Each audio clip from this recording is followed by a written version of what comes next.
स्वामी जी, अब एक थोड़ा बुद्ध धर्म की बात रह गई थी इस एपिसोड के अंदर। उस बुद्ध धर्म की बात को मैं रखना चाहूँगा कि भगवान बुद्ध ने बौद्ध धर्म जो चलाया वो भारतवर्ष का ही धर्म है, और उन्होंने 4 आर्य सत्य बताए।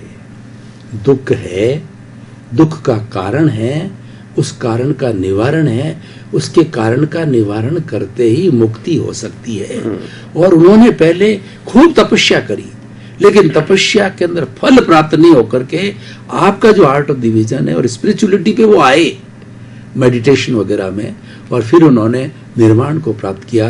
तो इसके बारे में भी थोड़ा सा प्रकाश डालिए, ताकि ये पूरा विषय एकदम विश्व स्तर का पूरा एपिसोड बन जाए हमारा धार्मिक दृष्टि से।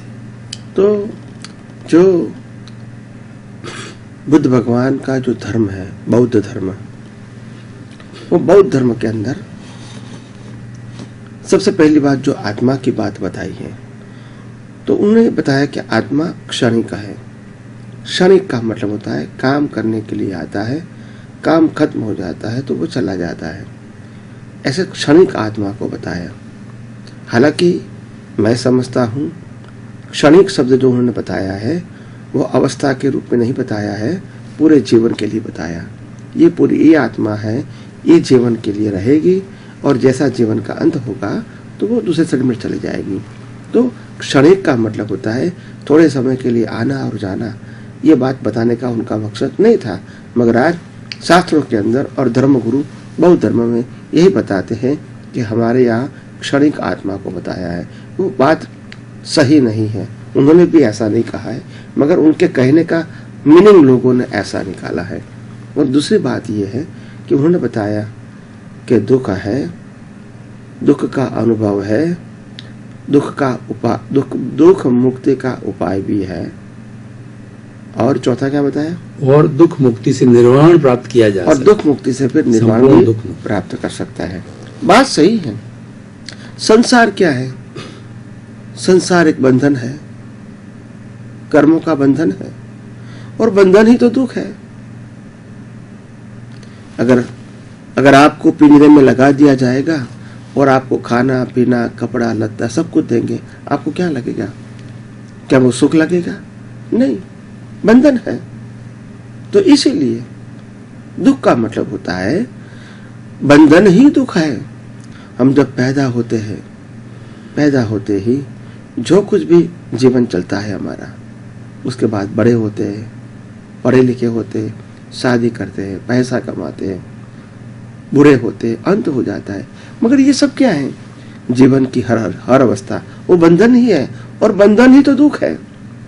बंधन से छूटना उसका ही नाम तो मुक्त है। कर्मों से छूटना इसका ही नाम तो मुक्ति है। राग द्वेष कसाय और अज्ञान से छूटना उसी का नाम तो मुक्ति है। तो मुक्ति और बंधन मुक्ति और बंधन, तो बंधन जो है वो दुख है। तो एक सिक्के की दो बाजू है, एक तरफ बंधन है, दूसरी तरफ मुक्ति है। तो दुख का मतलब होता है भुगतान। दुख हम जिस प्रकार से सुख और दुख मानते हैं व्यवहार जीवन में, वो सुख दुख की उन्होंने बात नहीं कहा। उन्होंने कहा संसार में जो सुख मानते हो या संसार में आप दुख मानते हो, दोनों दुख ही तो है, वो दोनों बंधन है। और वितराग भगवंतों ने भी यही कहा है। उनको वेदनीय कर्म बताया। क्या बताया? वेदनीय कर्म। और वेदनीय कर्म के दो भाग बताए, साता वेदनीय और असाता वेदनीय। तो आखिर भगवान ने भी उसको वेदना बताया और उन्होंने भगवान बुद्ध ने उसको दुख बताया। तो बात तो एक ही है, कोई डिफरेंस नहीं है इसके अंदर, मगर उसको प्रेजेंटेशन करने का एक मेथड डिफरेंस हो जाती है। शब्द अलग है, मर्म एक ही है। मेरी दृष्टि से दोनों में कोई अंतर नहीं है।